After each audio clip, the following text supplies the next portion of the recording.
Assalamualaikum dan selamat sejahtera.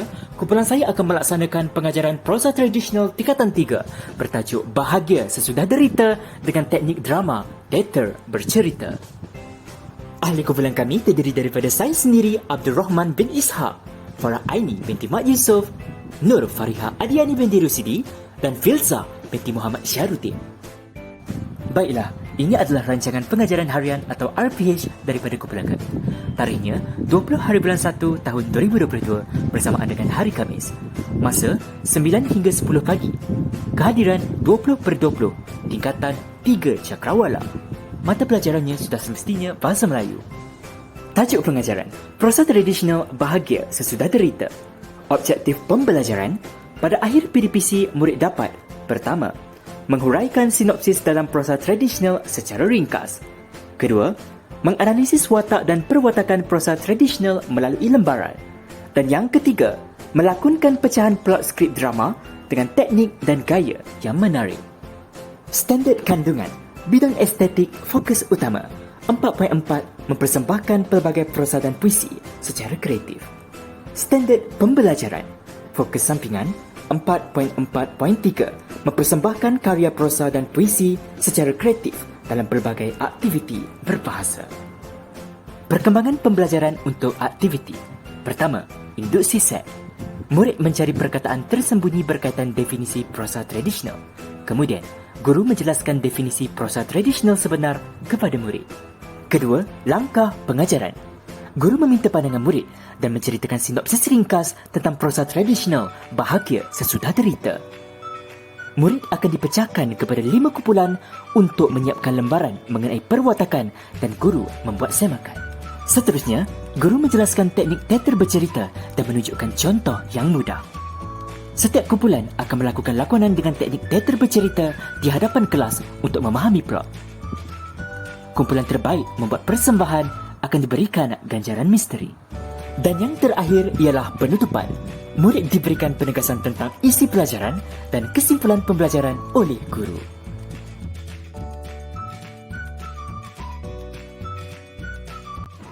Okay, Assalamualaikum semua. Semua dah bersedia untuk kelas kita pada hari ini?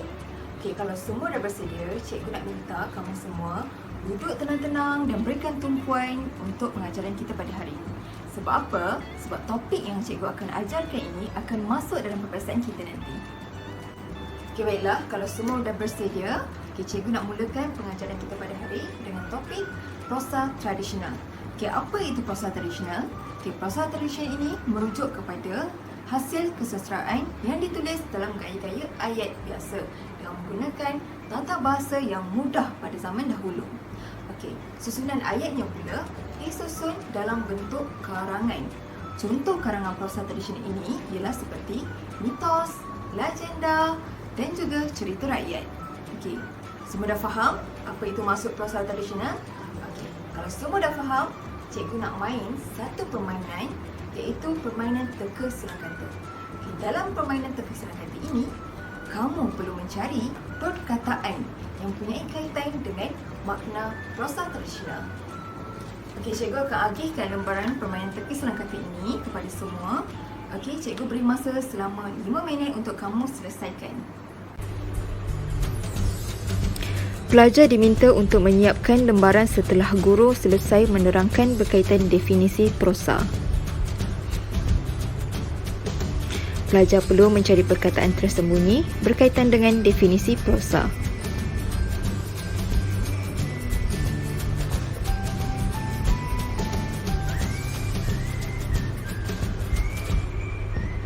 Pelajar diberi masa selama 5 minit untuk menyelesaikan tugasan ini.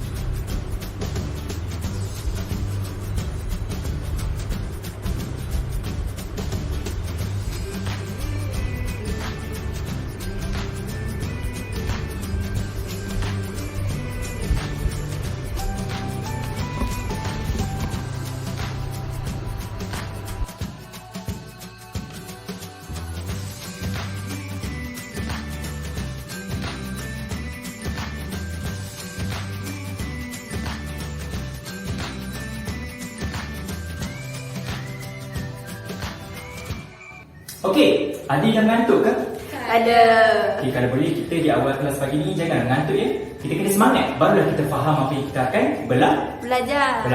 Okey, kalau sebentar tadi kamu dah pun buat aktiviti mencari perkataan tersembunyi untuk kamu tahu istilah apa? Prosa tradisional. Ya betul, definisi prosa prosa tradisional.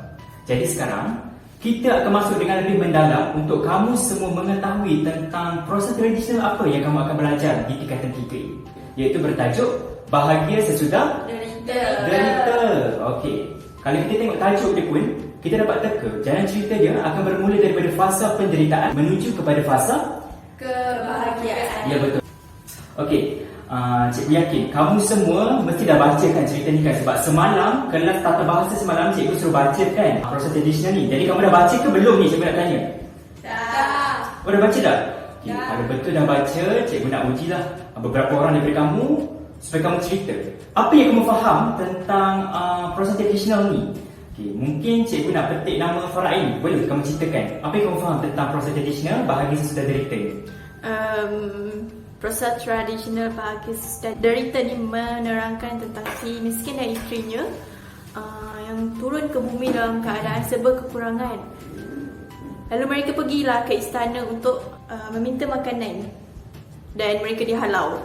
Okey, stop. Okey, tak apa. Fariha, mungkin kamu boleh sambung? Pada suatu hari, si miskin dan isterinya terjumpa ketupat dan tebu. Selepas itu, si miskin dan isterinya makan ketupat dan tebu. Kehidupan mereka berubah di mana penduduk kampung dan raja memberi layanan yang baik kepada mereka.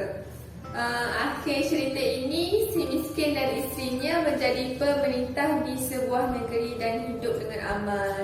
Okey, bagus ya Fariha dan Farah ini jawapannya sangat baik dan sangat jelas. Jadi cikgu dapat simpulkan dekat sini rata-rata daripada kamu memang bacalah, cuba berusaha untuk faham cerita ni di rumah walaupun dia sukar difahami kerana apa? Kerana dia menggunakan bahasa Klasik. ya betul, bahasa klasik tradisional. Okey. Maka dengan itu marilah kita melihat sinopsis prosa tradisional ini iaitu Bahagia Sesudah Derita dengan lebih lanjut supaya kamu lebih faham. Cikgu akan ceritakan dengan secara ringkas ya. Okey, ceritanya bermula dengan si miskin dan isterinya meminta derma di negeri anta beranta. Kemudian pengikut baginda pun melempar si miskin dan isteri dengan kayu dan batu yang mana kemudian menyebabkan badan pasangan suami isteri itu bengkak dan cedera. Kiranya si miskin ini dan isterinya dihina kerana rupa paras yang buruk. Kemudian mereka pun pergi ke tempat pembuangan sampah, terjumpa pula sebiji ketupat dan buku tepung, lalu mereka pun makan kerana terlalu lapar. Isteri si miskin pun hamil dan mengidam buah mempelang dan nanti yang terdapat di Taman Maharaja Indradewa. Lantas baginda pun memberikannya kerana kasihan. Maksudnya tiba-tiba sahaja selepas sahaja si miskin dan juga isterinya termakan sebiji ketupat dan buku tepung yang basi itu tadi, isterinya diberikan rezeki untuk hamil. Okay, sekarang kita lihat apa yang akan terjadi. Jadi si miskin dan isterinya memperoleh berbagai barang keperluan daripada peniaga di pasar. Maksudnya rezeki yang mereka dapat setelah mereka termakan ketupat dan juga tepung itu sangatlah luas. Tak lama selepas itu isterinya pun yang hamil tadi itu, anaknya diberikan nama apa? Marakarma. Ya betul, Marakarma. Anak lelaki bernama Marakarma. Semasa si miskin menggali tanah untuk membina pondok, dia pula terjumpa tempayan yang banyak mengandungi emas. Daripada sinilah nasib si miskin dan isterinya ni betul-betul berubah menjadi seorang yang kaya raya. Ya betul. Si miskin menjadi raja dengan gelaran Maharaja Indra Angkasa, manakala isterinya pula digelar Tuan Puteri Ratna Dewi. Kemudian biasalah kan bila dah bahagia dapat pula seorang lagi anak, tapi kali ini anaknya anak perempuan diberi nama Tuan Puteri Nila Kesuma, lalu disambut dengan penuh adat dan istiadat. Okey, cikgu nak tanya, macam mana kamu semua rasa jalan cerita ni tadi? Menarik ke tak menarik? Menarik. Betul, sebab cerita ni macam lain daripada yang lain, luar biasa kan? Betul? Malam ku bermimpi hanya dengan satu bintang, berkata-kataku di jendela. Cikgu saja je nyanyi sebab cikgu tengok ada di antara kamu ni yang dah mula tak fokus, yang cuba-cuba nak baling kertas dekat kawan lah. Farah, sila fokus sini ya. Sekarang cikgu akan edarkan lembaran ni dan kemudian cikgu nak kamu semua bentuk 4 kumpulan yang terdiri daripada 5 orang satu kumpulannya. Kalau kamu tengok dekat lembaran ni, cikgu dah sediakan pun apa dia punya watak dalam proses tradisional bahagia sesudah derita, iaitu Maharaja Indra Akasa sebagai si miskin, Tuan Puteri Ratna Dewi ataupun isteri si miskin Maharaja Indradewa iaitu Raja Anta Beranta yang baik, dan Betara Angkasa Indradewa sebagai Raja Anta Beranta yang jahat. Jadi dalam kumpulan kamu kena berbincanglah apa perwatakan yang sesuai berdasarkan setiap watak yang cikgu letak dalam lembaran tersebut ya. Okay, jadi cikgu bagi masa dalam berapa minit kamu nak? Kamu nak berapa minit rasa? 15 minit cukup tak? Cukup. Okay, kalau cukup boleh mula sekarang. Kamu buat dan nanti kita akan semak jawapannya. Baik cikgu. Okey, masa dah pun tamat. Jomlah kita semak jawapan perwatakan yang betul. Kita mulakan dengan watak yang pertama, iaitu Maharaja Indra Angkasa ataupun dikenali sebagai apa? Suami Tuan Puteri Ratna Dewi. Betul juga tu. Tapi dia adalah dikenali juga sebagai si miskin. Jadi yang kamu bacakan juga adalah perwatakannya, iaitu suami kepada Tuan Puteri Ratna Dewi. Kemudian Maharaja Indra Akasa atau si miskin ini juga berasal dari Raja Keindraan, duduk dekat atas kayangan ya. Seorang yang tambah mengalami cabaran hidup dalam kemiskinan. Kemudian seorang yang sayang akan isterinya. Kenapa dia seorang yang sayang akan isterinya? Si miskin ini sanggup untuk bertemu dengan Maharaja Indradewa dan meminta buah mempelang dan buah nangka yang isteri dia idamkan. Okey, sekarang kita pergi kepada Tuan Puteri Ratna Dewi, isteri si miskin, di mana dia merupakan isteri Maharaja Indra Akasa. Disumpah menjadi miskin oleh Betara Guru kerana mengikut suaminya turun ke bumi. Dia juga merupakan seorang yang tabah mengarungi cabaran hidup dalam kemiskinan, di mana mereka telah dilemparkan dengan batu dan kayu sehingga menyebabkan badan mereka bengkak dan juga berdarah. Kemudian Tuan Puteri Ratna Dewi juga seorang yang setia atas suaminya. Apa yang membuktikan bahawa dia setia atas suaminya? Dia tidak meninggalkan suaminya walaupun suaminya itu seorang yang miskin. Okey, kita pergi kepada watak yang keempat, iaitu Maharaja Indradewa, Raja Anta Beranta yang baik, di mana dia merupakan raja di negeri Anta Beranta, seorang yang berhati mulia. Kenapa dia berhati mulia? Siapa boleh teka dekat sini? Dia bagi buah mempelang. Ya betul, dia bagi buah mempelang dan juga nangka ketika isteri si miskin sedang hamil. Dan sekarang kita ada watak Betara Angkasa Indradewa, iaitu Raja Anta Beranta yang jahat, di mana dia merupakan salah seorang raja di negeri Anta Beranta dan seorang yang tidak berperi kemanusiaan. Dia buat apa sampai tidak berperi kemanusiaan tu? Apa yang dia dah buat pada si isteri dan juga isterinya? Dia menghalau. Ya betul, dia menghalau. Sebenarnya Maharaja Indradewa, iaitu Raja Anta Beranta yang baik ini, tak halau pun, tak usir pun si miskin dengan isterinya tu. Tapi yang usirnya adalah tetamu yang hadir pada waktu itu berjumpa dengan Maharaja Indradewa, iaitu Betara Angkasa Indradewa. Ada tak jawapan lain yang kamu nak bagi selain daripada jawapan yang cikgu bagikan kat depan ni tadi? Tak ada. Tak ada dah perwatakan lain? Okey, kalau tak ada tak apa. Disebabkan semua kata tak ada, cikgu rasa ni pun dah memadai. Kita bolehlah pergi ke bahagian yang seterusnya. Okey? Okey, baiklah pelajar. Okey, tadi cikgu dah pun ajar kamu 3 perkara penting. Boleh kamu beritahu apa 3 perkara yang kita belajar tadi? Definisi prosa tradisional. Lepas tu apa? Sinopsis. Dengan lagi satu Watak perwatakan. watak dan perwatakan. Okey, betul. Okey, jadi sekarang kita akan masuk pula kepada pembelajaran teknik teater bercerita. Okey, baik pelajar. Teater bercerita ni merupakan satu bentuk teknik drama. Sebenarnya banyak teknik drama. Contohnya seperti simulasi, main peranan, mimos dan banyak lagi. Bekon boleh cikgu? Boleh. Okey. Tapi hari ini kita nak belajar berkaitan dengan teater bercerita. Sebab selepas ni cikgu nak kamu melakonkan teater bercerita bahagia sesudah derita. Tapi sebelum tu cikgu nak jelaskan dulu apa tu teknik teater bercerita. Okey, teater bercerita ni merupakan satu drama naratif yang dilakukan secara spontan, di mana dia melibatkan 2 individu penting, iaitu pencerita dan juga pelakon. Dalam hal ni, pencerita akan membacakan skrip dan pelakon akan melakonkan aksi yang dibacakan oleh pencerita tadi. Setelah habis lakonan, mereka akan duduk semula dan akan sambung pula kepada orang lain yang terlibat. Faham? Faham cikgu? Okey, kita tengok kepada apa objektif teater bercerita ni. Okey, teater bercerita ni dapat membaki dan memperkayakan penguasaan bahasa seseorang. Hal ini disebabkan oleh teater bercerita ni dilakonkan ataupun dialognya adalah secara spontan. Jadi ia memupuk kemahiran berfikir dalam kalangan pelajar. Seterusnya adalah dia dapat mengasah bakat lakonan kerana teater bercerita melibatkan lakonan. Saya pandai berlakon, cikgu. Okey, lepas ni saya nak suruh kamu berlakon. Semua satu kelas. Okey? Baik. Teater bercerita juga merupakan satu pembelajaran yang melibatkan satu penghiburan. Jadi kamu boleh berseronok sambil belajar. Okey, baik pelajar. Tadi cikgu dah menjelaskan kepada objektif teater bercerita dan juga maksud teater bercerita. Sekarang kita masuk pula kepada langkah pelaksanaan bagaimana untuk kamu melaksanakan teater bercerita ni. Okey, yang pertama adalah dalam hal ni kamu akan duduk di hadapan kelas dalam separuh belakang, di mana di bahagian kiri adalah pencerita dan bahagian kanan merupakan tempat duduk pelakon. Jadi pencerita akan membacakan skrip dan juga pelakon akan melakukan aksi yang dibacakan oleh pencerita tadi, dan setelah habis boleh duduk kembali di tempat kamu. Jadi cikgu dah pun menjelaskan apa itu teater bercerita. Jadi sekarang saya nak kamu berlakon prosa tradisional bahagia sesudah derita menggunakan teknik teater bercerita. Jadi dalam hal ni cikgu nak bahagikan kamu kepada 5 kumpulan ataupun kamu Cikgu ikut kumpulan yang tadi tu ke, yang masa kita buat perwatakan tu ke? betul. Okey. Kamu boleh gunakan kumpulan yang tadi. Okey. Jadi kumpulan 1 akan melakonkan plot permulaan. Kumpulan 2 akan melakonkan plot perkembangan.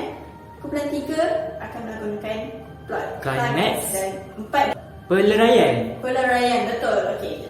Tapi sebelum tu cikgu nak tunjuk dulu contoh bagaimana untuk kamu melaksanakan teater bercerita ni sebelum kamu melakonkan teater bercerita yang sebenarnya. Okey. Jadi sekarang ni cikgu nak panggil 2 orang pelajar untuk menunjukkan contoh, iaitu cikgu nak kamu jadi sebagai pelakon dan cikgu akan bacakan skrip. Baik. Rohman dan Farihah boleh ke depan? Boleh. Okey, baik. Setelah penat berjalan-jalan pusat membeli belah, Farihah dan Rohman duduk sebentar di kursi yang disediakan sambil minum air. Penat dah ni. Lah, jom kita minum air. Jom kita minum air. Mereka terlalu dahaga dan minum air di bawah mereka. Sambil itu juga, Rohman menyanyikan lagu Anggapanmu oleh Ziana Zain. Aku dah dengar mikrofon dah tadi. Ya ke? Nak tes boleh? Boleh? Baiklah. Ada orang tak? Tak ada. Sekabun cinta nan berbunga, teguh berdiri nan berduri. Okey dah. Setelah itu, mereka pergi daripada situ untuk menyambung berjalan-jalan. Jom kita pergi kat tempat lain pula.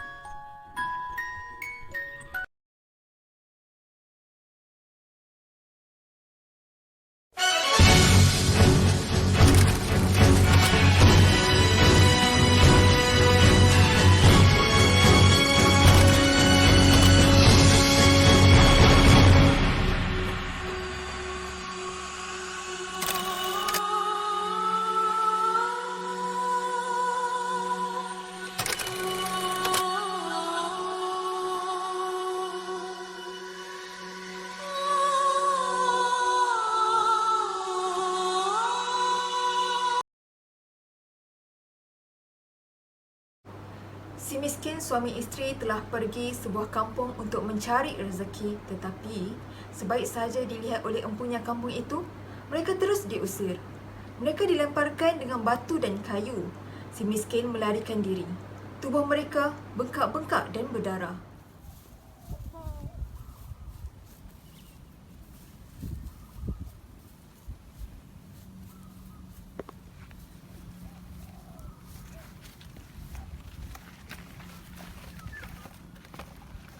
Berambus kamu orang berdua. Dasar orang miskin. Baik, kamu pergi dekat sini sebab kamu semua tak layak dekat sini. Apa yang bising-bising di luar sana? Sakit telinga better dibuatnya. Ampun tuanku, di luar sana terdapat si miskin dan isterinya meraya-raya mencari makanan tuanku. Usir saja mereka sebelum aku pancung kepala mereka. Baik tuanku, saya akan perintahkan para pengawal untuk menghalau mereka. Baiklah. sakit. Sakit tangan Dinda. Sabar Dinda. Ini dugaan buat kita. Sepanjang perjalanan mereka meninggalkan kampung tersebut, mereka menangis mengenangkan nasib diri, ditambah dengan rasa lapar dan dahaga. Dalam perjalanan tersebut, si miskin dan isterinya tiba di sebuah pembuangan sampah di tepi jalan raya. Oleh sebab terlalu lapar, mereka menyelongkar tong sampah itu. Mereka menemui sebiji ketupat basi dan buku tebu. Mereka pun makan ketupat dan tebu tersebut. Setelah itu, barulah terasa segar sikit badan mereka kerana sudah lama tidak makan nasi. Sejak itu, si miskin dan isterinya hanya tinggal di dalam hutan. Mereka hanya makan taruk kayu yang boleh dimakan manusia. Tanda, Dinda lapar sangat. Tak tahan dah. Dinda, lihat ada tempat pembuangan sampah. Mari kita lihat jika di sini sisa makanan. Dinda, lihatlah apa yang kami jumpa. Ada ketupat dan tebu. Alhamdulillah. Bolehlah kita buat alas perut untuk hari ini. Alhamdulillah.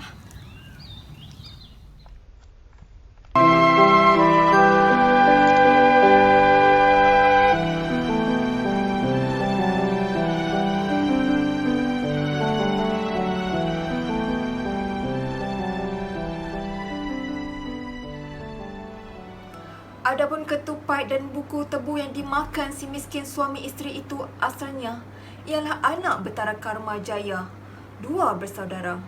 Mereka telah dijelmakan menjadi ketupat dan buku tebu.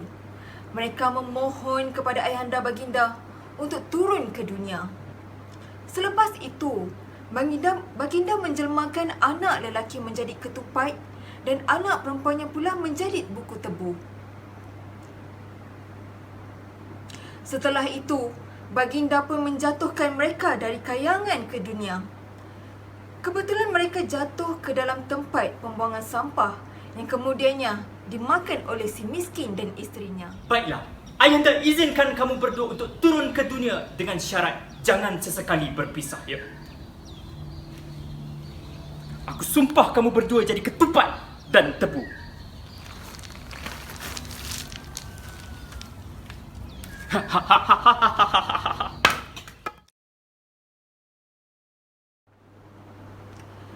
Setelah hampir genap 9 bulan hamil, isteri si miskin memberitahu suaminya bahawa dia mengidam hendak makan buah mempelam yang ditanam di Taman Maharaja Indradewa. Walaupun sedar bahawa permintaan isterinya itu amat sukar untuk ditunaikan, oleh sebab terlalu sayang akan isterinya, si miskin tetap berusaha untuk menunaikan permintaan tersebut. Kanda, Adinda mahu makan buah mempelam yang ditanam di Taman Maharaja Indradewa. Dinda, sudahkah Dinda lupa bahawa kita pernah dihalau dari istana Maharaja itu? Mustahil untuk Kanda mendapatkan buah mempelam di Taman Maharaja itu. Tapi Adinda inginkan buah mempelam yang ditanam di taman itu. Baiklah, Kanda akan cuba mendapatkan buah mempelam di Taman Maharaja itu. Apabila sampai di kedai orang menjual buah, si miskin takut untuk memintanya. Tetapi ditanya oleh tuan punya kedai apa yang dia mahu. Walau bagaimanapun, si miskin berasa hairan apabila memberitahu bahawa dia hendak meminta buah yang buruk-buruk. Orang ramai di pasar sangat belas akan dirinya. Mereka pun memberinya juadah, nasi, kain dan buah-buahan untuk isteri si miskin. Si miskin berasa sangat gembira dengan perubahan sikap orang ramai terhadapnya. Dia pun pulang membawa pemberian tersebut. Mai, satu barang RM2, RM2 satu barang semua ada kita tawar. Tuan Saudagar, Ya saya? hamba mahu mencari setangkai 2 buah mempelam untuk isteri hamba yang mengidam. Maafkan hamba, di sini tiada mempelam. Memandangkan isteri tuan hamba mengandung dan mengidam, ambillah semua ini. Benarkah? Tuan Benar, Saudagar? kerana hamba pun mahu pulang sudah. Terima kasih Tuan Saudagar. Sama-sama. Walau bagaimanapun, isteri si miskin tidak mahu makan jikalau tiada buah mempelam dari Taman Raja. Isteri si miskin sanggup mati daripada tidak makan buah tersebut. Si miskin berasa sebal hati apabila mendengar kata-kata tersebut lalu menghadap Maharaja Indradewa. Pada masa itu, Maharaja Indradewa sedang dihadap oleh anak-anak raja. Mereka melihat si miskin. Maharaja Indradewa pun bertanyakan tujuannya masuk menghadap. Si miskin menyembah lalu memberitahu dia hendak memohon mempelam baginda yang gugur barang sebiji. Maharaja menitahkan hambanya untuk mengambil dan memberi setangkai buah mempelam kepada si miskin. Si miskin menyembah baginda lalu segera pulang menemui isterinya. Dinda, lihatlah apa yang kanda bawa balik ni. Ada buah-buahan, nasi, air. Wah, banyaknya. Suka. Tetapi kanda, mana buah mempelam di taman itu? Buah mempelam tiada, Dinda. Tapi kanda, Dinda mahukan buah mempelam itu. Baiklah, kanda akan cuba mendapatkannya di Taman Maharaja tu. Ampun tuanku. Ada apa tuan hamba kemari? Tujuan Patik datang ke sini adalah untuk meminta setangkai 2 buah mempelam untuk isteri hamba yang sedang hamil. Baiklah kalau begitu, Beta akan suruh hamba Beta untuk ambil setangkai buah pelam bagi isteri kamu. Terima kasih tuanku. Sama-sama. Isteri si miskin berasa sangat gembira apabila melihat suaminya pulang bersama setangkai buah mempelam. Dia mengambil lalu memakan buah mempelam itu dengan gembira. Dinda, lihatlah. Kanda bawa balik buah mempelam yang Dinda Wah, inginkan. Alhamdulillah. Dinda suka? Suka? Terima kasih kanda. Sama-sama Dinda. Sepanjang hamil itu, si miskin dan isterinya mendapat banyak makanan, kain, baju, beras serta keperluan lain yang diberikan oleh orang ramai.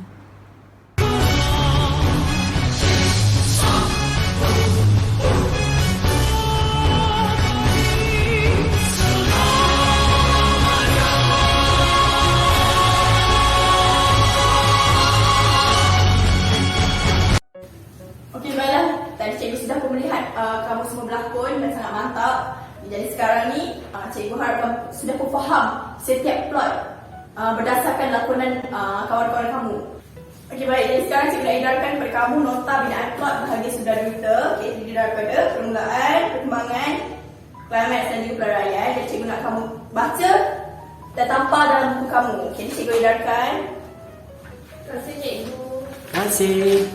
Wah, cantiknya cikgu. Cantik kan? Dan sampai ke kamu, tumpah pula sambal tempoyak dan sebagainya. Okey, baiklah, nampaknya semua kumpulan dah selesai dalam membuat persembahan teknik teater bercerita, iaitu melakonkan prosa tradisional yang bertajuk Bahagia Sesudah Derita. Okey, baiklah. Sebenarnya untuk persembahan teknik teater bercerita hari ini, cikgu ada sediakan ganjaran buat kumpulan yang terbaik. Okey, berdasarkan pemerhatian cikgu hari ini, cikgu nampak kumpulan ni dia dah buat terbaik dalam melakukan persembahan dan dia dah buat kerja dengan bersungguh-sungguh. Jadi, cikgu rasa dia layak dapat ganjaran ni. Jadi, kamu rasa kumpulan mana yang patut terima ganjaran ni? Kumpulan saya yang ke? Okey, awak kumpulan berapa? Kumpulan yang kedua, perkembangan. Awak? Saya, Climax. Okey. Okey, baiklah, tanpa membuang masa, cikgu akan umumkan kumpulan yang dah membuat persembahan terbaik untuk hari ini adalah kumpulan kumpulan kedua, iaitu yang melakukan teknik plot perkembangan. Tanya kepada kumpulan dua. Oh, betul. Okey. Dah agak dah. Dah agak dah. Okey, tanya kepada kumpulan dua. Terima kasih. Cikgu apa ni beratnya? Nanti kamu buka lah sendiri. Oh ya. Kalau cikgu beritahu nak minta. Tapi saya nak makanan boleh? Boleh. Nanti kamu buka. Okey. Okey, baiklah. Jadi, sebelum kita akhiri proses pembelajaran hari ini, cikgu nak kita imbas kembali apa yang dah kita belajar hari ini. Jadi, yang pertama sekali, apa yang kita belajar tadi adalah mengenai prosa Definisi prosa tradisional. betul, kita dah belajar mengenai definisi prosa tradisional. Kemudiannya cikgu dah sentuh sedikit mengenai sinopsis drama apa tadi? Prosa tradisional bahagia sesudah derita. Betul. Kemudiannya kita dah analisis beberapa watak dan juga pewatakan yang terdapat dalam prosa tersebut. Betul. Dan akhir sekali apa yang kita belajar? Teknik apa yang kita belajar hari ini? Teater bercerita. Betul. Teknik teater bercerita di mana kamu dah aplikasikan teknik tersebut dalam melakukan drama bahagia sesudah derita. Okey. Kita belajar pula dekat teater bercerita tu kan? Betul Rahman, bagus Rahman. Jadi sebelum kita akhiri proses pembelajaran hari ini, cikgu nak salah seorang daripada kamu nyatakan sedikit kesimpulan mengenai pembelajaran hari ini. Cikgu nak Rahman. Boleh cikgu. Okey. Saya rasakan lepas saya dah tahu tentang proses tradisional bahagia sesudah derita ni, kesimpulannya kita tak boleh pandang hina pada orang miskin, sebab dalam kehidupan kita ni kita semua sama dekat sisi Tuhan. Lagi satu kita tak tahu sebenarnya apa yang orang miskin tu boleh jadi pada suatu hari nanti. Mana tahu dia boleh jadi raja ke? Okey, betul Rahman, saya setuju dengan kamu. Jadi setakat itu sahaja proses pembelajaran hari ini. Jadi sekian, terima kasih.